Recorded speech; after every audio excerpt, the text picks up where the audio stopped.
Saudara, biarlah kita boleh membuka kitab kita dari Roma pasal yang pertama. Roma yang pasal yang pertama, saudara, kita akan membaca dari 26 sampai dengan 32 bergantian.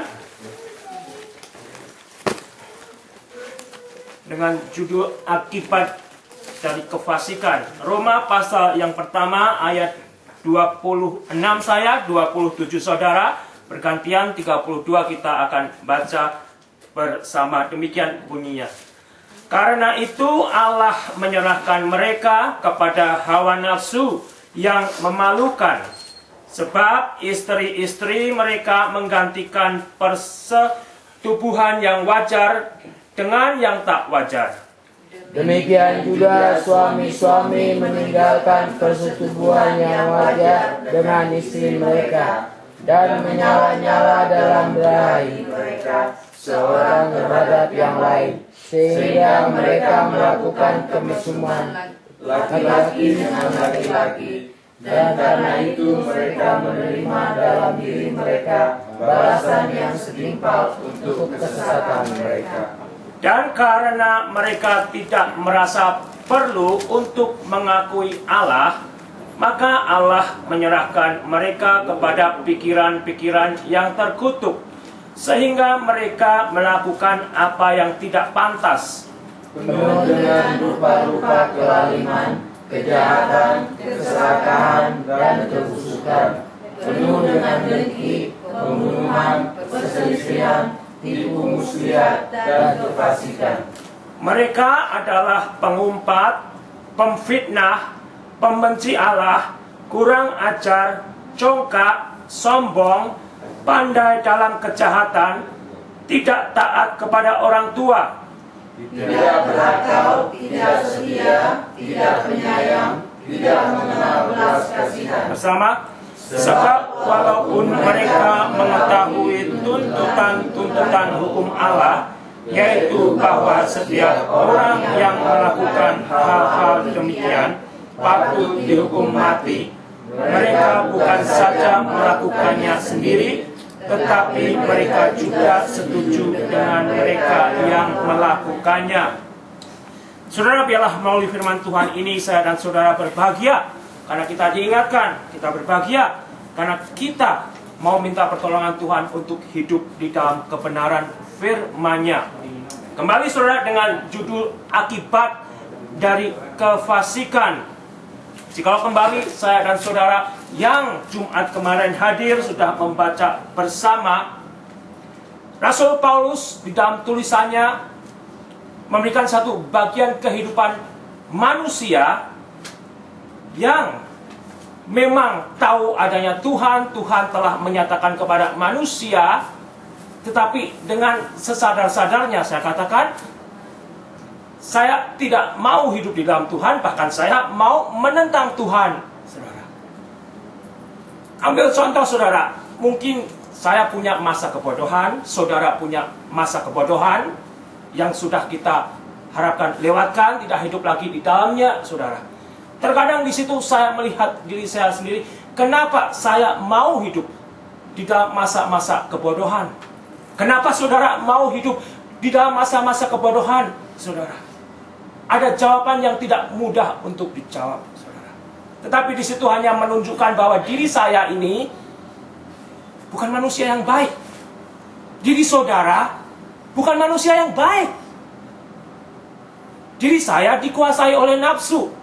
Demikian juga saya yakin ada nafsu yang bukan untuk kebaikan pernah menguasai diri saudara.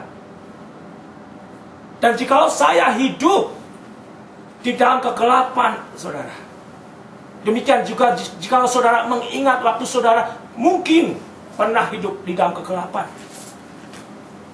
Sebetulnya saya dan saudara tahu kita hidup di dalam ketidakbenaran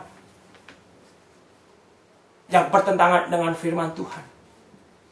Seringkali kalau kita ketemu orang gereja, kalau kita diundang ke persekutuan, kita tidak mau, saudara. Karena mungkin kita masih punya perasaan bahwa saya hidupnya menentang Tuhan. bahwa saya hidupnya memang tidak mau mengikuti jalan Tuhan. Tapi puji Tuhan, jikalau saat ini saya dan saudara mungkin melalui doa orang tua, mungkin melalui doa kakek nenek, mungkin melalui doa saudara yang lain, kita akhirnya saat ini ada di dalam jemaat Tuhan, saudara. Satu misteri yang saya sendiri tidak ketahui. Tetapi yang saya bisa katakan hanya puji Tuhan. Tuhan boleh bawa saat ini kita di dalam anugerahnya dan kita diingatkan. Sehingga kembali saudara, jikalau saya dan saudara mau kembali hidup tidak sesuai dengan firman Tuhan yang disebut di situ, saudara, kalau kita boleh baca bersama dari ayat 18. Sebab murka Allah nyata dari surga atas segala kefasikan dan kelaliman manusia. Kehidupan yang dikatakan dalam bahasa Inggris ungodliness and unrighteousness. Ungodliness dengan simple ya kita tidak mau mengikuti jalan yang Tuhan berikan. Unrighteousness ya kita melakukan perbuatan yang tidak benar, saudara. Mau tidak mau, sadar tidak sadar, saya dan saudara harus tetap waspada. Meskipun saat ini kita sudah mengaku jadi orang Kristen. Kalau kita tidak waspada, saudara tidak waspada, saya tidak waspada. Ungodliness itu, kefasikan itu juga bisa kita lakukan, saudara. Unrighteousness itu bisa kita praktekkan juga di dalam kehidupan kita. Dan akhirnya kalau saya dan saudara tidak waspada, kita akan dibawa dalam satu gelapnya bentuk-bentuk kegelapan kehidupan itu yang tidak lagi bisa kita mengerti. Karena jahatnya, karena gelapnya, saudara.